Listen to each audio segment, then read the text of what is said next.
What's up? I'm filming this video again. I already filmed it, but I feel like the lighting is better out here, even though it looks really shady.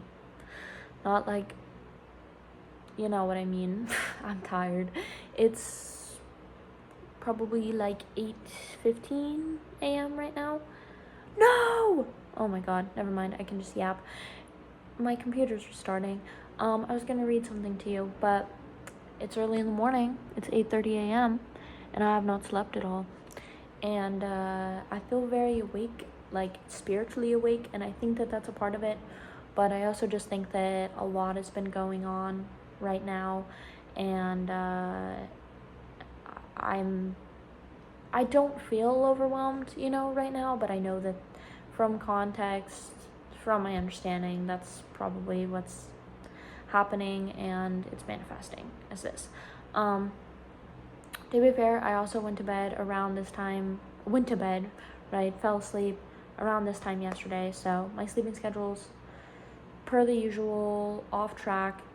It is what it is, and I'm giving myself grace with that. But anyway, I made some really big discoveries over this last week. I have also filmed a video. I think I might compile some videos together because I don't quite want to post the nature of this discussion quite yet onto YouTube. I just feel like it's not ready, and I want to honor the person that I'm talking about in this video, and I don't feel like now is the time to express these things on social media. Even if it's just like this space is for me, it's still something that I feel the need to be mindful about. So anyway, this last week I've kind of veered off track from alignment. I felt resistance. I felt out of it. I felt fearful because I was fearful. I was like avoiding confronting myself, and like the thing is, I see myself in my entirety, the bare bones of my soul. Maybe that's quite extreme considering I still have a lot of my journey to go, but especially that last period where I was suicidal, I feel like I had the intentions to not make that decision as a betrayal to myself, to only make that decision if I felt like it was 100% the only way to go about it. And in order to do that, in order to confront death and look it in the face, I had to confront life as well, and everything that came with that, everything that I would be losing. And I feel like being in that state of purgatory honestly blessed me, because it's not to say I don't feel pain, I'm not scared, but I don't really feel like nervous about if I were to ever enter that stage again, because like now I enter that stage of purgatory much quicker because of how unsustainable it is to not live in my truth and not be in alignment spiritually and consciously. I'm trying to recalibrate the body, spirit, and mind right now, because consciousness way developed, so I just naturally bypass the body and the mind, and it feels like the mind and the body are constantly having to play catch up to the consciousness because it's just overdeveloped. I'm very blessed spiritually, just more. I think a large part of it is my ancestors, because of the Hawaiian culture and just how in tune and spiritually grounded and divine people are, and the way they live their lives is just more in the nature of love, like the law of love and Christ consciousness, stuff like that. And I'm very grateful, having said all this, but it is still difficult. And the hardest part about that is like, it's weird because it's like, it's nice because I just really, really have to trust the consciousness and the divine spirit and God to carry this for me and help guide me through it, and know and reassure and affirm to myself you deserve compassion, you are worthy of your blessings, and you are capable, and hold my hand through it, tell me it, like, not to say, oh, don't be scared, like the mind does, like that's a low frequency emotion. No, it's like, you're allowed to be scared, like, let me hold your fucking hand and we're gonna get through this and it's gonna be okay, type of thing. And it's nice, and sometimes I just literally have to tell the mind, okay, listen, you do not have to run laps in order to catch up. We got this. It's gonna be all right. And the body, I'm Soraya. I'm learning to take care of you. I'm cultivating a sense of safety, and security within myself, and not seeking it as an external source. I'm trying to do better with that, not fill my life and manifest so much my reality from fear and need of like noise and distraction and numbing because of what I'm afraid of confronting. I see it now, I can't ignore it. That sends me in a purgatory, so I need to confront it, and I need to say, okay, what do you need right now? What is being neglected? What do you need some extra love with? And just showing up, man. Just showing up for myself and realizing, like, because my issue has not been that, like, yes, like, sometimes I doubt, like, am I capable of growth? Am I capable of change? But that comes from feeling like I'm not worthy of change or growth. Therefore, I'm not capable, because I see this version of myself. Her name is SOLARA, and she is, like, just goddess. Like, she's unapologetic, and she's sunny, and she's radiant, and she's silly, and she doesn't care about embarrassing herself. She just does shit. Like, she'll dance in public or say really cringy shit and, like, have a good time, and then also be super wise, but, like, be able to sit in her thoughts. And, like, I just see her and I'm like, she's perfect, but she seems so far away. Like, I have to wait till a certain event or something happens, or I move to California, for example, blah, blah, blah, blah, in order to be her. And I see it as quantum leaping, like this huge stride that's just like, it's not possible because I'm telling myself I'm not worthy of it. But the thing is, it's realizing that SOLARA has always been with me and, like, my humanity. And yeah, I talked with a friend today a lot, and I used ChatGPT to do some reflection as well. Yeah, I know, it's horrible for the environment. Sag. But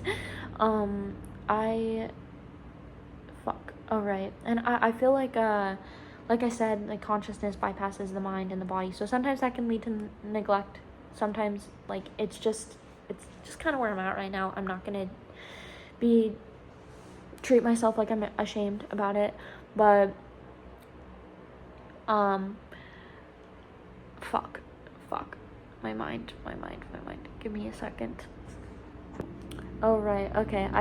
You know what? I actually share this in my writing. I'm just gonna read it to you. My writing explains everything, but I wanted to give, like, a little kind of overview, introduction, things about what's going on. And, whoever is listening to this, it's more for me to express myself and, mark my journey and where I'm at. So one day I can look back at this and be like, shit like that. So anyway, it's called I Am SOLARA. And I like her. I just imagine she's very sunny and radiant, and when I literally picked out my clothes for yesterday, I got super vibrant clothes, and I was like, I want that right now. Like, I just wanna dress colorful and silly and, Okay, so anyway, June 2nd, 2025. I write the date for the purpose of relativity, for a timeline, but time has not felt real for many months now. I feel everything so vividly alive, but I cannot describe reality. It feels visceral. The earth is more vibrant, everything is so bright and green, it stings my eyes, but I also do not feel attached or present with the 3D world at all. It's like my consciousness can bypass the mental, the body. It plunges headfirst into the spiritual. I feel enlightened, awakened, like I'm standing atop a hill, overlooking a large and vast city. Watching the sun slowly rise, the sky begins to transform into a dull, somber, and rich cornflower. To to a soft and gentle periwinkle.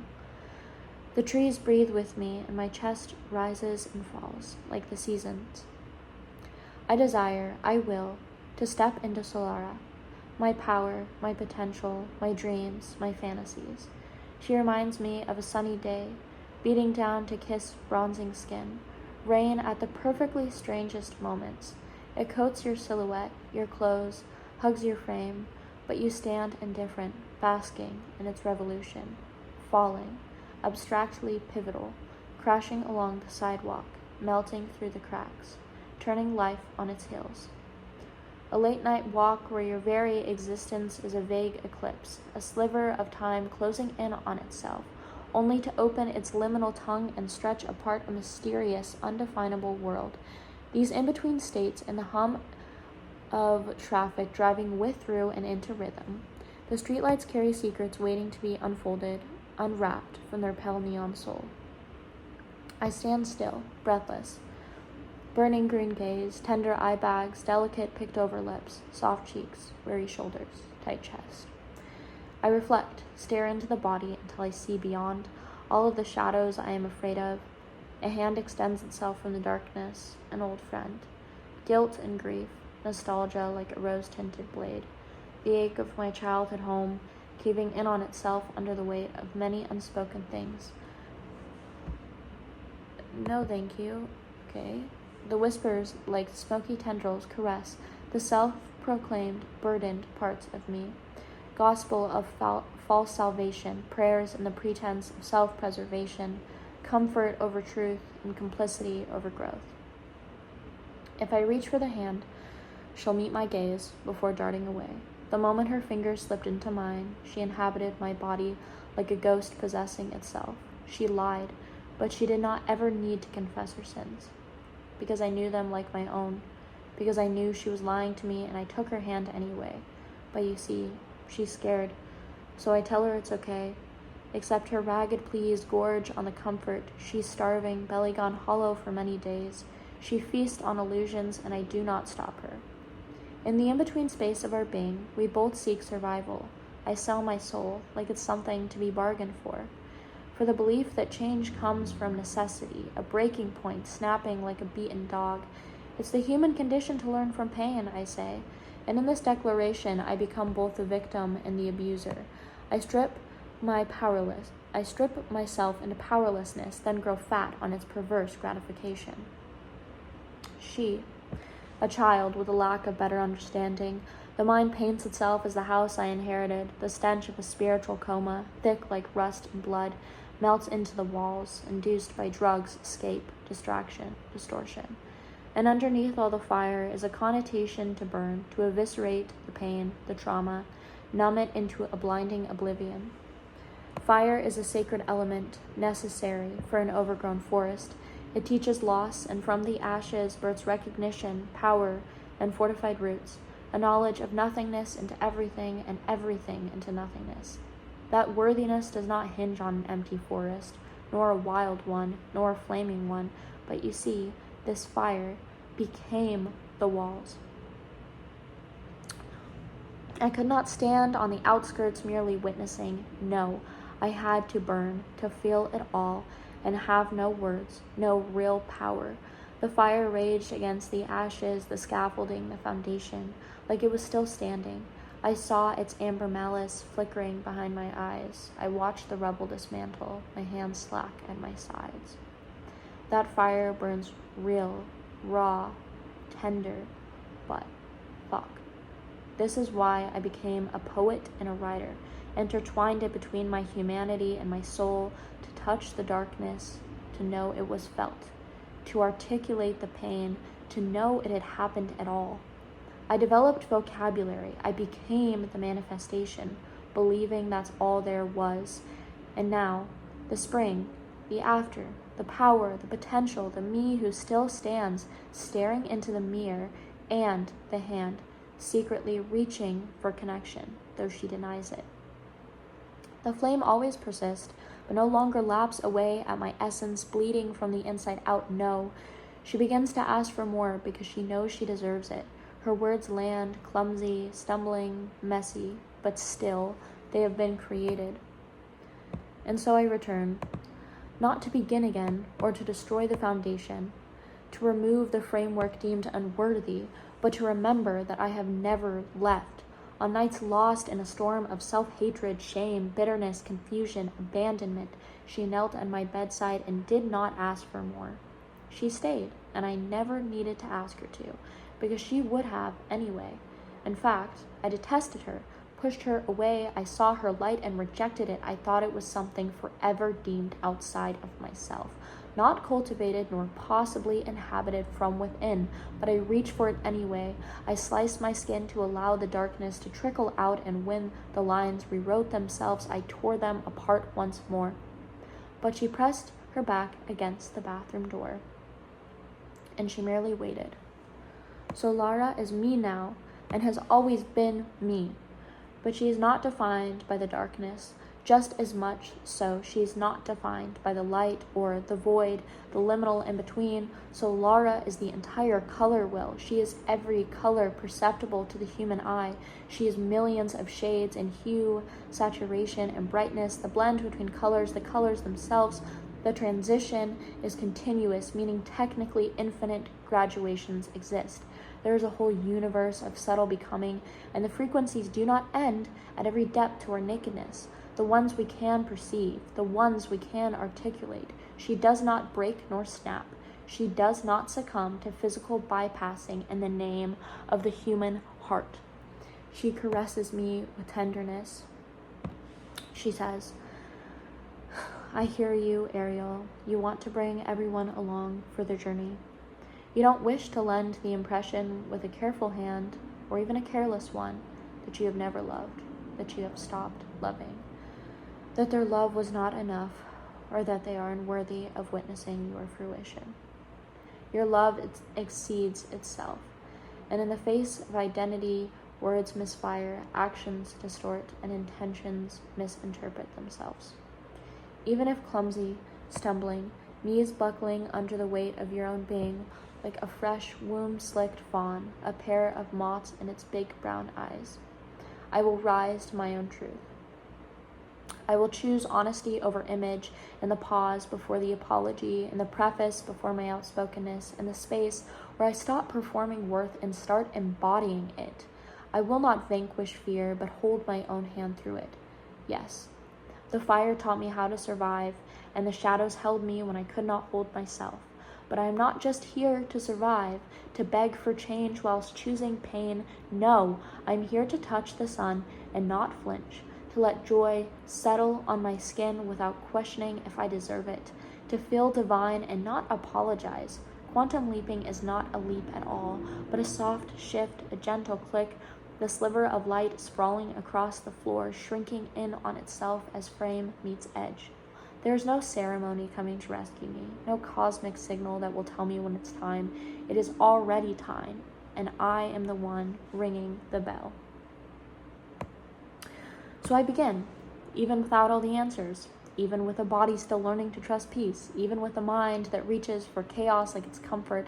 So I begin, because I no longer require permission to be whole, and I no longer need to prove my worthiness by suffering, because Solara is no longer waiting for me. She is already within me, lighting the lantern, whispering, "Come home now, young child, I've been waiting."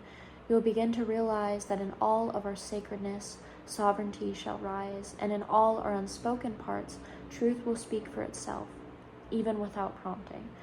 That the sun holds us, the stars see us, the moon speaks to us, the trees breathe with us, the sky cries with us, the clouds drift with us, and the earth shall remain grounded in stillness or movement, whether gentle or abrasive.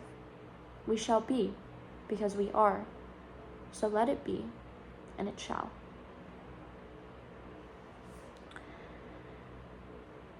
And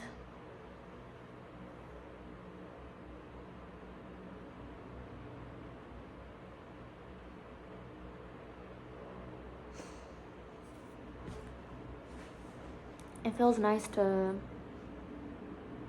say these things out loud.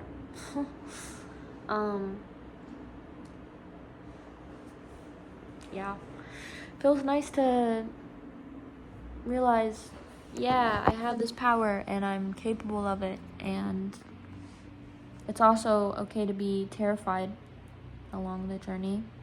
And it's okay to not have things figured out, and it's okay to be tired and to need rest too. I don't know when I'm going to feel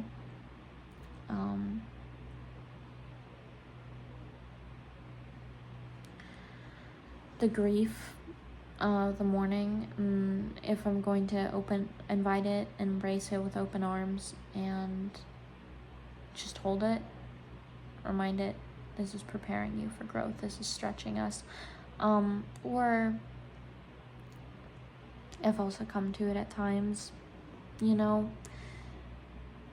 I mean, just as much as I am Solara, I'm also Ariel, and Ariel's been doing a lot of change, but change sometimes looks like a lot of behind the scenes work, and yeah, it's not always reliable, but what matters is I'm showing up, right? So I have some goals I would like to do. I'd like to go to Liberty Park on Sundays. I'd like to sit in the sun. I need to get my passport. I'd like to go on walks. I'd like to start going back to the gym. Yeah, I'd like to step into myself. I'd like to be Solara. I'd like to sell all my clothes and prepare to move and pack all my stuff out. And I'd like to buy more clothes, buy hippie clothes. Oh my god, maybe I could do that this Sunday. But anyway, I'll post this video when it's time, when I feel that it's right. And if you did watch this, thank you. Thank you. This is a very special video, guys.